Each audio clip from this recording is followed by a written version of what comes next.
KFIZ News Time. It is 8:09. Welcome to Landscape Smart, presented by Rademann Stone and Landscape Company. I am Matt Hinker, and joining me today is Ron Rademann and Master Gardener Patty. Phone lines are open for your questions, 923-1450 or 1-888-900-1450. If you can't shoot us a call with your gardening or landscaping question, fire it over via email at kfizstudio@gmail.com. Ron, Patty, good morning on this brisk, chilly morning. Like I said to you, Patty, I had to scrape my windows this morning off the car. So yeah, if you still have plants that need to be cared for, I would bring them in.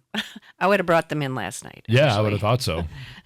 But I had all mine in under cover. If you still had them outside, they should still be okay if you covered them. But you can still rescue a few things, like geraniums can usually take a little bit of frost if you bring those in, but most of the other stuff can't.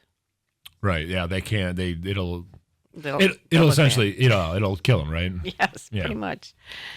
Annuals. Yeah, those are annuals. Yes. Now, the 10-day, 14-day outlook, this is like the coldest morning they're forecasting, though, for here. Yeah, you're right. I mean, it's always subject to change, I guess. Yeah. Always. But, it's not like they're, if you've been covering your things and they're looking good yet, you might as well, you can stick it out here yet for a little while because it looks pretty good. We got to kind of get through, the windy, rainy Sunday, Monday, Tuesday here, but then it looks pretty good after that. And actually even some, pretty much all 50s for the next 10 days, 2 weeks.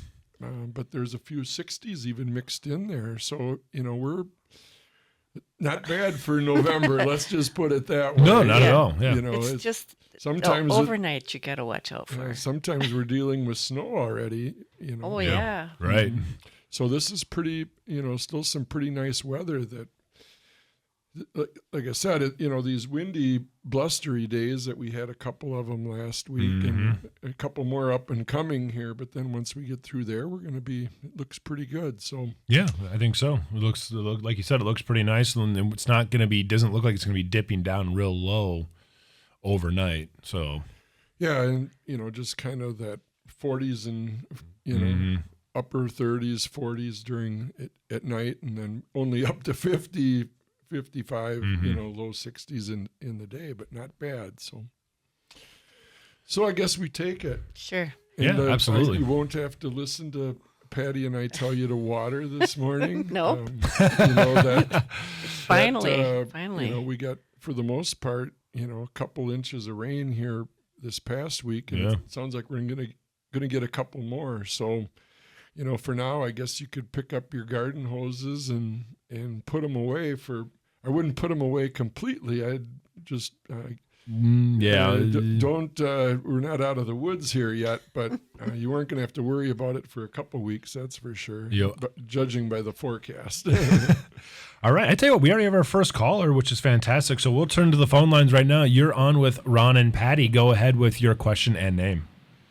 This is Tim. I bought 2 cherry trees, and I'm just wondering how far to space those apart. Like edible cherries, Yes. Mm-hmm. Well, cherries actually grow quite fast, but they don't get tall. They actually spread out more than anything. So you probably would want to go at least 15 feet apart. Ideally more 20, but at least 15. Okay. Because they'll spread out more than they'll grow up. And they are quite aggressive. So you'll be getting cherries already next year, I'm sure. Oh. Wow. So that's one thing nice about cherries, yeah. And you don't generally need to spray them either. You'll get good, clean fruit for the most part without much care. Well, if you do want to make a pie out of them, though, you might have to net them because the cedar waxwings, the robins, you know, as soon as they start getting ripe, they're going to go in there and get after them. Yep. So you can't wait for them to get ripe. They'll clean them off. Yep. Thank you. All right, excellent. Thank you for the call. Yeah, spacing is important on fruit trees because if you need sunlight, you need air circulation. If you plant them too close together, then they're more prone to like the different blights and fungus diseases, because if they don't get the sunlight and they don't get the wind drying off their leaves, they're susceptible to, you know, some of the different funguses. I think they had that pretty bad this year. A lot of it was so bad because it was, you know, so wet back early on, in April, May, June, Yeah. and you know, then if you saw a lot of the fruit trees, they look kind of peculiar because they lost their early leaves a little early because of the fungus on them, and then they started regrowing again in July and August when things dried out, and so a lot of the inside leaves dropped, and the new tips, the new growth on the outside, you know, started leafing out again.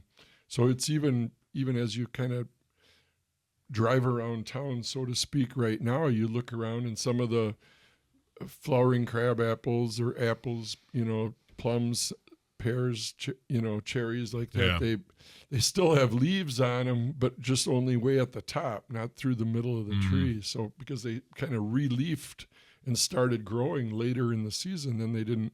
And of course, we really haven't had a real hard frost to knock them back yet. Right.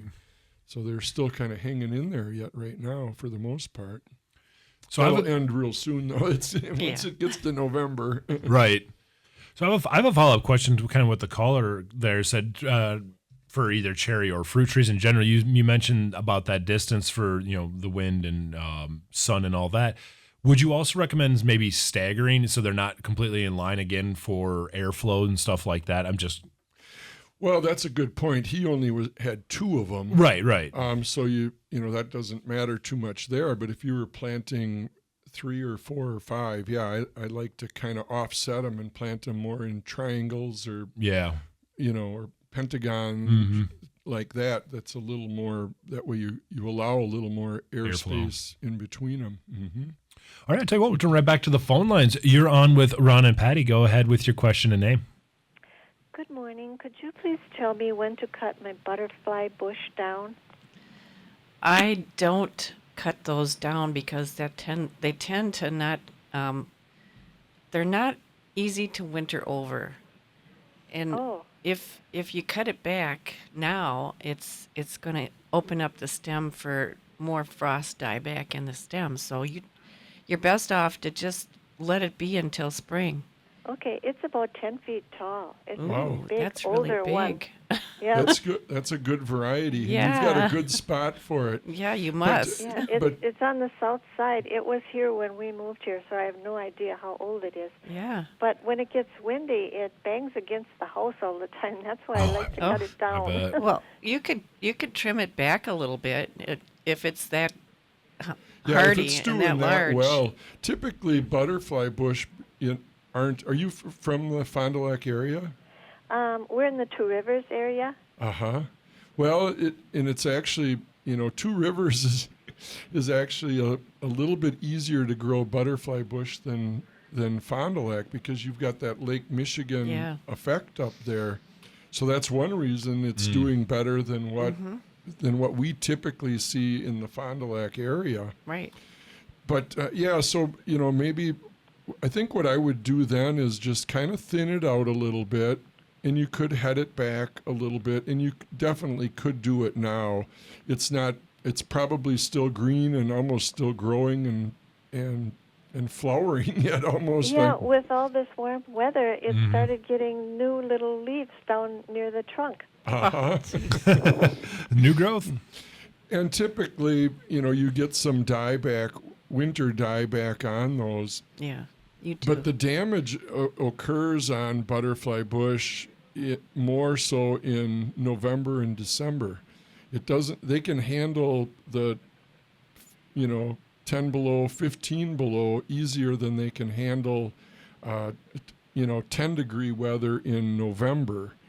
Because what happens is because they kind of grow a little bit late into the season, that's what makes them a little more susceptible or vulnerable to winter damage. And because they don't really shut down, and that's why they do better up in Two Rivers, because you got just enough of a lake.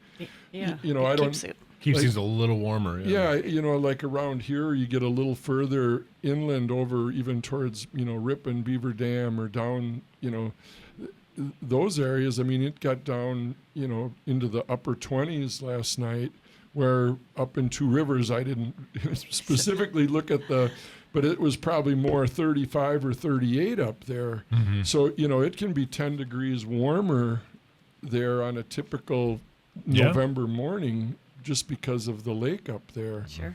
Or in Manitowoc or Sheboygan or Port Washington or, anywhere along Lake Michigan. Okay, So I'll try leaving it and not cut it down to the ground. Don't cut it to the ground. No, I don't think you need to do that. But just trim it if you need to, a But little you- bit. Yeah, so it's not banging on the house so much. Yeah. But you aren't going to hurt it by trimming it now. It's not going to restart growing. Typically though you get some winter dieback, so that's why like Patty said, wait and trim it in the spring, because then you can kind of see what you're working with. But you can still do that. Yeah, you can Okay. still Then in the spring, I could trim it as much as I need to, right? I won't Right. hurt it by cutting it a little bit. Right. No, you could trim it. It's the best. Butterfly bush they produce flowers on their new growth, on their new. So it would be best to kind of thin it out and trim it back. That's when you should do the major trimming. Okay. And you could do that already, in late March or early April. You'll probably see some of the buds starting to swell, but you might not get any dieback just because this year, we're having such nice weather in November again. Right. Well, So- it's only November. Yeah, well, Don't get ahead of ourselves. yeah, but like I said, these plants that are it isn't really affected by January weather. It's butterfly bush It's and this. and some of these that are some of these other what we call borderline hardy zone 5B, almost zone 6 plants. They have more problems because of the weather in November than they do in January. It was the transitional seasons. Then, Right, yeah. because they still, like she said, it's trying to grow and flower yet. So, but yeah, thanks for the Okay. call. Very good, Thank you question. very much. I enjoy your show. Oh, thank you very much. Thank you. Bye. Bye. Bye. Yeah, that just kind of, you answer the question and then you ask a question that goes along with it, because it's a little bit different advice for people in Waupun than Two Rivers. Right. you Yeah. know. Because like you said, well, not just weather conditions, as we talked about, can be vary, especially when you bring in a large lake like Michigan, obviously. But then, soil conditions can be different and all sorts of other factors can Well, come and into there's play. fertilizer and Yeah. different things like that, depending on what's all going on. And you got to be super careful not to fertilize some of those, Rosa Sharon and butterfly bush in the late summer, because you don't want them to grow any more than what they Then they already will what they on their already own. are. Yeah. I kind of put the Rosa Sharon and the butterfly bush together in one category, because it seems like they kind of ride together as far as how they do each year. Mhm. So Yeah. Rosa Sharon is very, very not super hardy either here. But like in where she is, I bet you it's completely hardy. Yeah, and probably handle it no problem. Yeah. Okay, I tell you what, we will step aside and we will take our first break. So don't go anywhere as you're listening to Landscape Smart, presented by Rademann Stone and Landscape Company. And Rademann Stone. It's if you want to visit on a Saturday, you better do it today. Today is the last Saturday that Rademann's is open. So we'll be moving on to winter hours here with daylight savings time coming up this coming week. So.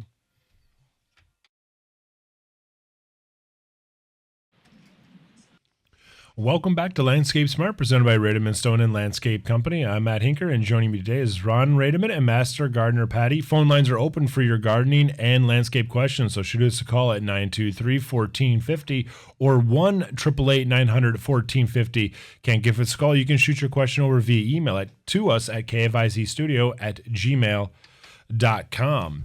It is November, 2nd now here, so, and like you pointed out here, going into the break, this is Rademann's last Saturday open, right? Yeah, we'll do the radio show for 2 more weeks after today. Right. So we're still good there, but Rademann's is actually, this is their last Saturday that they'll be open. And then they move into winter hours. Let's just say they're only open till 4 instead of 4:30. So it doesn't matter too much as far as that part of it goes, but no Saturdays. The Saturday's the big change, then, And then if you're going out there during the week, you have to get there, before. Well, you should probably get there more at 3. If you can get your answers to your questions, you get there at 4, and you'll be helping them lock the doors. Yep. So before 4.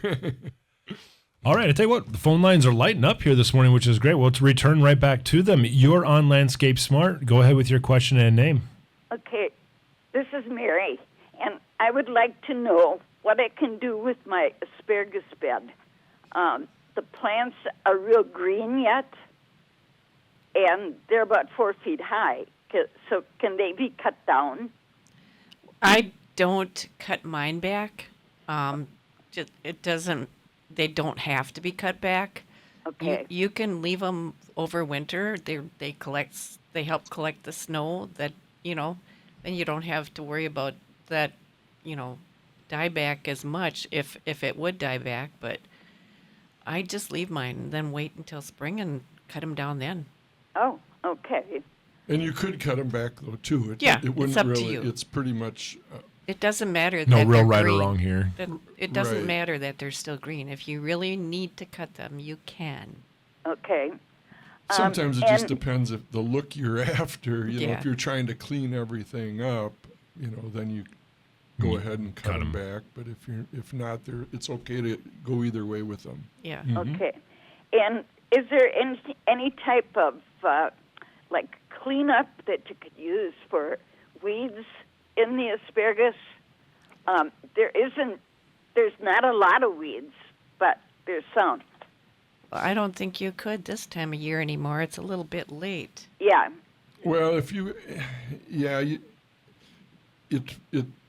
typically I would say do it earlier, but it's better. It would be better to do it if you're going to do it now. Don't wait any longer, or don't wait until spring. Because then asparagus starts to grow early. Right. And in that case, cut them back. Cut the asparagus back too if you're going to. Right. Then you'd want to.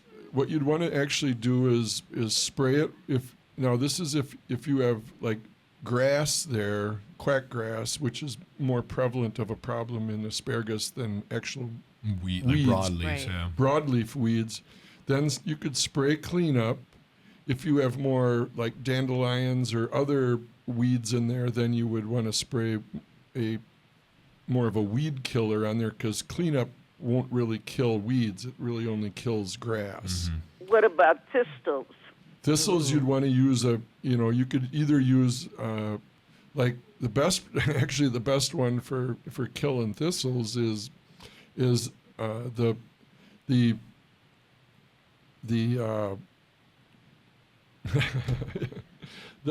Drawing a blank? Well, not Roundup. No. No. Oh, I can't. It's not no glyphosate? No, that won't do anything on thistles. It's the chickweed killer. Okay. The chickweed there you go. killer, Okay, it works the best on thistles. And that you could, again, ideally a little bit earlier would have been better, but you could do that right now. Spray that chickweed killer on it, because, again, thistles are they're going to come back next year, especially if they threw some seeds out earlier. But I would spray those right now with the chickweed killer, and then go ahead and cut it. And then after you spray it, then cut it back. Then cut the asparagus back. Because if it is still green, it could take in some of that. If it gets on the open stem. Right, so that's why you don't want to cut it first and then spray the chickweed killer, because it could get into the stems then. So spray, then cut. Right, and if you get some on the stems and then you cut the stems off, then it can't translocate into the root system. Okay, well, thanks a lot, and I sure like your show. Yeah, well, thank you. Thank you for the call. Sure, bye. Bye. Typically, it works a little better if you're spraying like weed killers and grass killers a little bit earlier, more like the 1st of October, late September, early October. With that being said, this year was, we've had pretty nice weather all along. Yeah. So you kind of, again, you don't really look at the calendar so much, because some years, if it's the middle of October, I would tell you not to spray, and some years the 1st of November, as in this case, I'd say go ahead. And the key there is almost the fact that the asparagus is still green. Right. So obviously it's not. And the same thing, if the asparagus is green, then the weeds are still growing too. Everything kind of is in sync together. So if the asparagus is green, the weeds are still green, and then they're still taking in the chemical. Not like they would have a few weeks ago, but if you can get rid of half of the weeds, it's still better than none. Yeah. And it doesn't get any better and you definitely don't want to wait until March or April, because then you would run the risk of damaging your asparagus. But you can't spray if if it's going to rain within like a couple hours. Then you're not doing anything. Right, because the rain will just rinse it away. Yeah. Same thing if the foliage is wet in the mornings from dew or something like that, you can't spray until that's dried off either. Right now, I mean, today it would actually be it's not very windy today. Tomorrow we're going to be windy and rainy over the next few days, and it's going to, Yeah, wind is bad. So, today would be the best day in the next 3, 4, 5 days to do it. So, get out there early today, and then if you start waiting till waiting another week, now you're gonna lose your effectiveness. Right. So she's got a project. She's got something to do today. She's gonna have to hustle out the Rademanns here. Well, she might have some on the shelf. Yeah. Hopefully she's got some. So all right, we had a caller in between breaks there. And she wanted me to ask this question really quick. Maybe she was in a hurry, or maybe she's a little shy, don't want to get on the radio. That's okay too. But her question was, she hasn't really heard or seen any. Usually hear them, right? Yeah. Crickets. And she was wondering, is that a problem, or are they beneficial? She didn't specify whether if it was a vegetable garden or just a standard flower bed or anything like that. But nonetheless, her question was, are the crickets beneficial, and should that be something to be concerned about if they're not around? I couldn't tell you. I couldn't either. I don't. I don't know if crickets are beneficial. I don't think they really they're harmful. I don't think.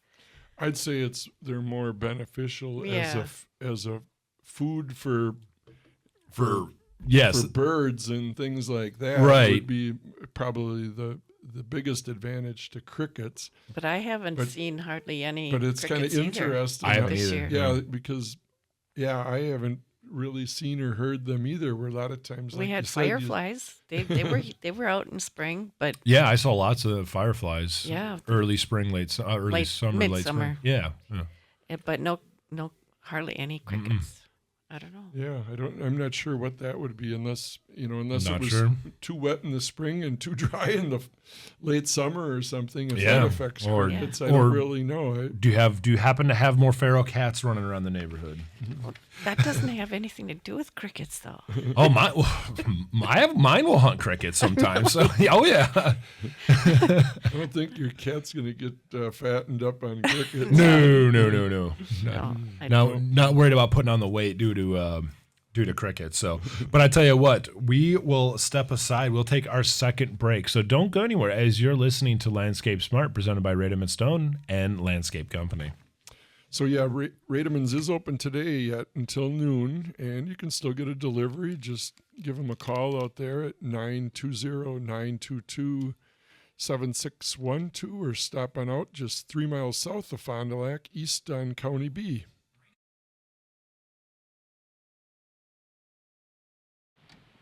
Hello.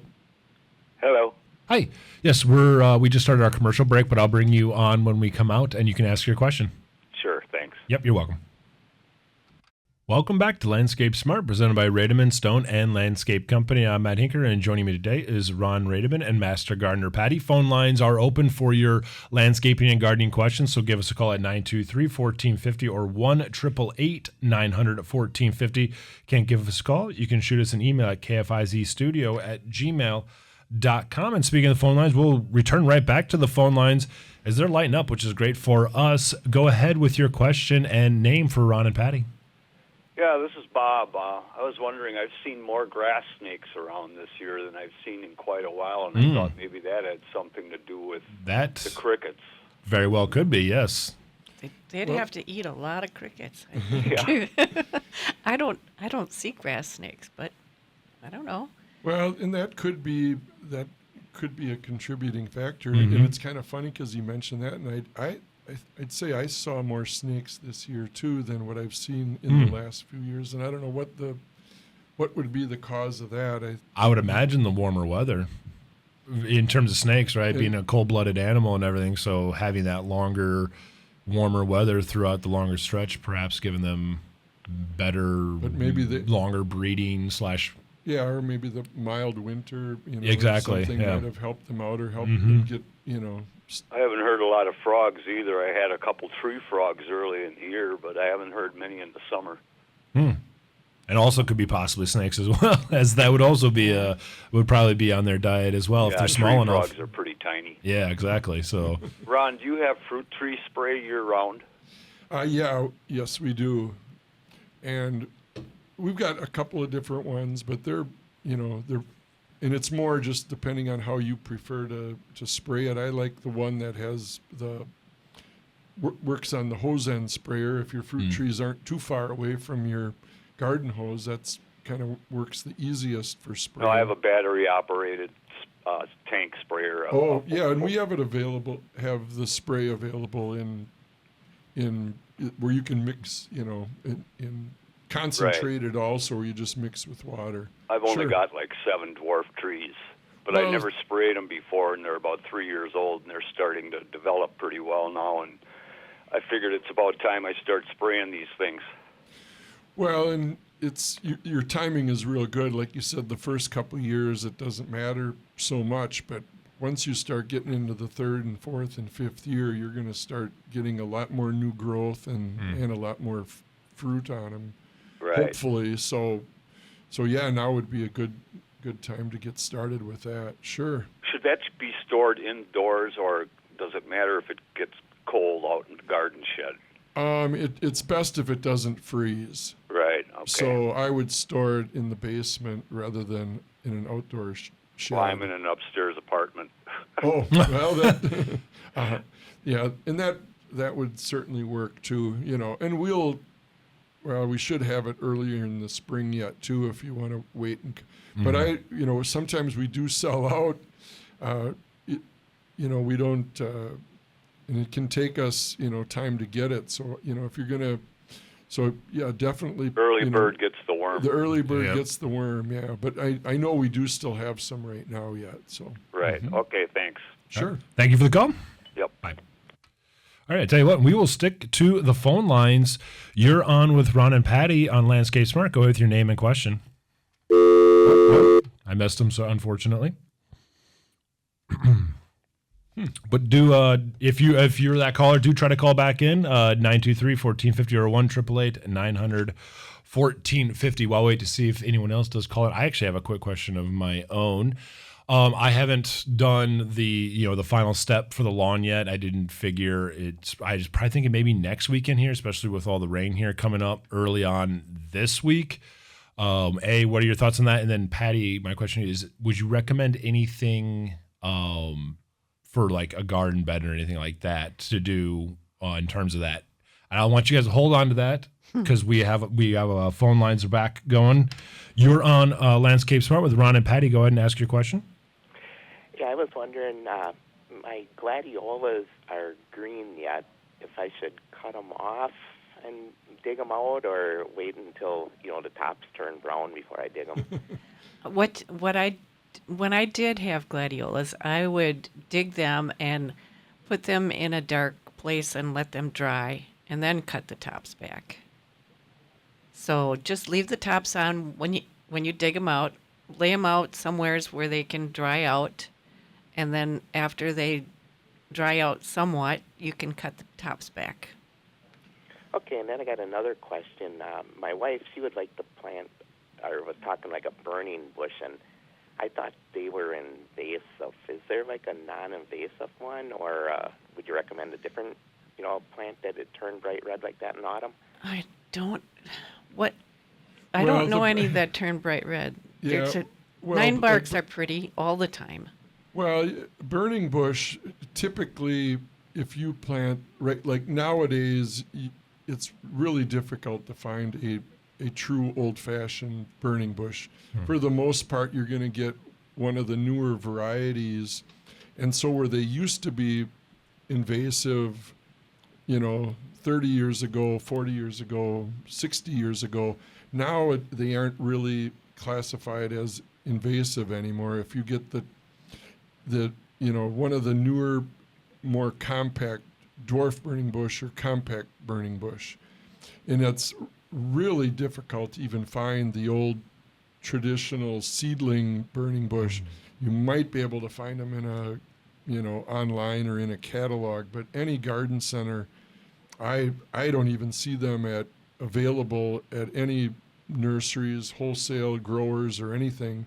The old-fashioned burning bush, and the newer varieties, these new compact varieties, they don't throw the seeds out like the old ones do. So they aren't really considered invasive anymore. So I would, if you like that color, just go ahead and stick with the burning bush. Don't worry about the invasive part of it. If you shy away from burning bush, there's a lot of varieties of compact viburnum that have like some beautiful blends of purple, red, orange, fall color. I would kind of start looking in that direction. I like my amber 9-bark. It's just gorgeous orangey red all the time. Amber Jubilee. Yeah. Mm-hmm. Yeah, that would be another good one. There still is, I don't know, there's still nothing quite like a burning bush, though. It seems, when you start doing options, a burning bush is still, they are still tough to beat. There's a lot of plants with good fall color, but I don't know, it's still pretty tough to beat a burning bush. Yeah. So like any of the local garden centers. Yeah, I think if you would go to, right, if you're from the Fond du Lac area, if you'd go to, Hensey's or Stewart's or, any place like that, I think you'd definitely find more of the compact varieties of burning bush. Would you plant this time of year, though? Sure, you could still plant right now, yeah. Sure. Mm-hmm. As long as the ground isn't frozen. Yeah. Which it definitely is not. And it's, so we've got a couple weeks of good planting weather right now yet. And it's just nice. Water it. You're not going to get you're not going to get the fall color anymore. No. That's going to be pretty well gone. Maybe if it's in a pot or something, it's already in flower. I mean, it might still color. have a few leaves yet, Yeah, but burning bush generally turn a little early even. Yeah. So, which is kind of why they're starting to color up usually already in late September, and by the time we get through October, there isn't much left in them. But yeah, you go ahead and plant now. It works well because they get rooted in here yet at this time of year. You water them once or twice, and then once you water them at this time of year, they don't dry out. No. So it's a lot easier to plant right now yet than planting in May or June when they're trying to leaf out and all the hot weather is just coming. So, all right. Well, thank you for the call. Mm-hmm. All right. Yeah, Thank you. Yeah, I still like planting at this time of year. Yeah. If you can, Mm-hmm. as long as you can work, get a hole in the ground. As long as you can dig, Right. dig the hole. Yeah, go the ahead shovel and- can break ground. Yep. Yeah. Mm-hmm. All right, I'll tell you what, let's stick to the phone lines because they're still rolling in, which is fantastic. Unfortunately, missed them. But if you want to give us a call, do so at 923-1450 or 1-888-900-1450. You were asking kind of right before we took that last call about like winterizer, fertilizer. Yeah. And you're good to go on that now. I would think so, yeah. A couple of weeks ago, I was advising against it for good reason because it was pretty warm and pretty. Yeah, and I think you've been proven right here. But now I would say go ahead, and today actually would be a good day to do it. Okay. Because the conditions are right, and if we get a little, we get rain here, then over the next few days, that'll kind of move it around in the soil. Yep. And so you could do it today. If you miss out on today, then maybe I'd wait till the end of the week, or because it's not good to do it if it's windy. Yeah, you don't want that. Yeah, you don't want because then you're not going to get good. So don't do it on a windy day. Mm-hmm. And you asked about vegetable garden. Yeah, not a vegetable garden, just a regular garden. Or just in general, like maybe even the plants I'm mostly asking would be right now, or the plants that are underneath my maple. Like, is there an equivalent to, like the winterizer like that for the lawn that you would recommend, or anything like that? No, just anything that is like a perennial. Mm-hmm. You could throw down a little bit of compost for the winter. Okay. And because this is not when you fertilize for that. I didn't think so, and that's why I haven't. But that's still why I wanted to ask. Yeah, compost is good. Now I'll follow up because we were just talking about planting. Would it be an okay time to move some plants as well? Yes, it would. I figured. Okay. Just make sure you do add the compost and mulch them with a couple inches of mulch so that they don't heave out of the soil when it freezes and thaws. Gotcha. Because that's what happens. Like bark mulch. Yeah. Right. Kind of mulch. Yeah. Wood chips. Okay. Works the best. I've been really strongly considering moving my my carol bells from underneath the maple to in front of my one window. Sure. Instead, because they're not. I wouldn't say they're struggling. I don't know, but they're definitely not. It's not quite enough moisture there. Pretty much that's why. Because that's what I figured. Trees take up a lot of moisture. Exactly, and so I don't think they're just not going to thrive there because they're competing too much. So I'd like to move them. And today is almost an ideal day with the rain that we had a couple days ago. Yeah, there's moisture there. You'll get a nice root ball, so to speak, whether it's a perennial or and you can transplant most anything. There's some real exceptions to the rule at this time of year, but for the most part, it works. Yeah. It works real well at this time of year. Mm-hmm. Mm-hmm. In fact, some plants it's better to transplant in the fall. So perennials. So go for it and mulch it and keep it compost and covered. mulch it and water. Yep.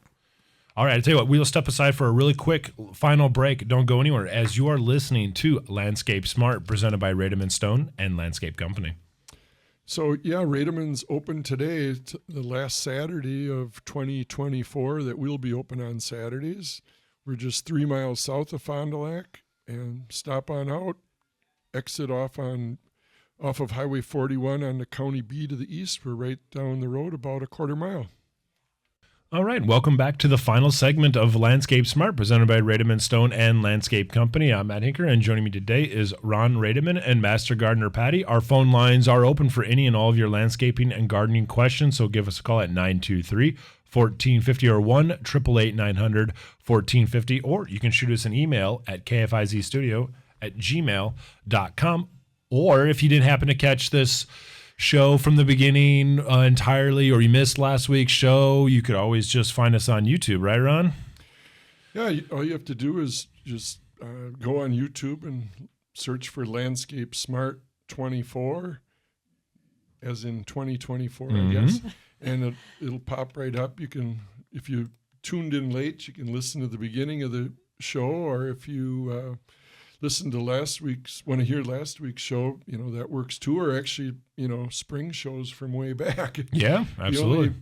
Last week we were talking about how much you needed to water, and this week we're going to talk about how much you don't need to water. So sometimes the advice is a little more timely than others. Yeah, it's a little time sensitive. But generally, if we're talking about, trimming and fertilizing and things like that, you can get the jump on things. So yeah, Landscape Smart 24, and check us out. I was going to mention one other thing, because I went and voted here a couple days ago. Very nice. And boy, was that fun.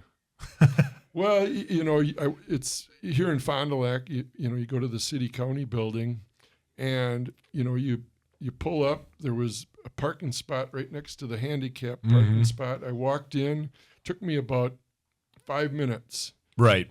And, I was back in my car, truck actually, but, so anybody, I don't know, Monday's going to obviously be better than Tuesday. Most likely. But, any of our listeners, boy, I would go vote on Monday rather than standing in the rain on Tuesday. You can't vote early on Monday. Oh, you can't now on Monday? I don't think so. I haven't looked. I'm absent. Well, I do absentee ballot. I'm pretty sure. I think possibly Sunday is the last day. That could be. I'm not 100% sure. So it is open like on today and tomorrow. I don't know the answers to all these, but boy, I would if you can check your poll. Check it out. Yep. Yeah. Call your poll, Check your polling first. location. Yep. I work at the elections, so You wouldn't. Yeah. Then you're the person to ask. Then. I'm pretty sure that, and it's not available on weekends in a lot of every city. Right. So I would check. Yep. Check. But call. boy, if or you could go to today, Right. tomorrow, or Monday, I'm sure it's going to be a lot simpler than on Tuesday. Yeah. And like you said, and possibly avoid. I'll be there no matter what. So anyway, there's like I said, I don't remember what day I went, Wednesday, Thursday, something like that. But boy, it was nice. It was slick. Yeah, I bet. Get in and out. I've always liked doing we turned our absentee ballots in, I think, over a week ago, or it was like 2 weeks ago. Yeah, just we was like on a dog walk. Let's take the dog for the walk, and we'll go drop our ballots off. And Yeah. so. And in Wisconsin, they don't get counted until Yes, election day. Correct. So when results don't come in until 3 a.m, that's why. Yes. Because we can't count Nope. until. I think Florida's the only state that's allowed to count absentee ballots as they come in. Right. Versus There's a few states, but Or is it a few states? Okay. not Wisconsin. No, Wisconsin's not one of them. I think most states they have like a law in the books that has to wait until election day before they can start counting them. Yep. So anyway, All right. we got a quick call. Yeah, here. we have one more caller here. See if we can't sneak them in here in the last couple minutes. You're on Landscape Smart with Ron and Patty. Go ahead with your question and name. Well, hi, good morning. I just wanted to make a comment about voting at go the ahead. city county building. yesterday was the last day to vote. Yeah. They're Oh, okay. not open on the weekends, and Yeah. you cannot go Monday. Oh, So you have to fight the crowd On Tuesday. Yes, you that's missed right. Missed the Missed the window. opportunity. Okay. Well, Yes, it was very easy yesterday. I was in and out in like 5 minutes, like Ron said too. So that was the way to go. But yeah, now you missed it. So you're gonna have to fight it on Tuesday. Yep. Okay. Well, that's disappointing. I know. Well, But yeah, I got my vote in early, so that Excellent. I took. I took a few people's advice too. Like go vote early because you don't want to be dealing with the crowd on Tuesday. So I No, did. no. Standing in But line yeah, all day. so- Yep. So yeah, so next time. All right. Well, thanks for the update. Yes, thank you very much for the You're information. welcome. Have a You great bet, day. You bet. Bye. Have a great day too. Bye now. thanks. Well, we got Now that you know. clarified too. Yeah, I perfect. guessed in Thank you. Yeah, Fond du Lac. appreciate I don't know that, about yeah. Two Rivers. Who Well- knows? It might have to check out there. But yeah, Fond du Lac. It's Right. unfortunately now too late. So again, Rademann's open till noon today. It's our last Saturday that we're open.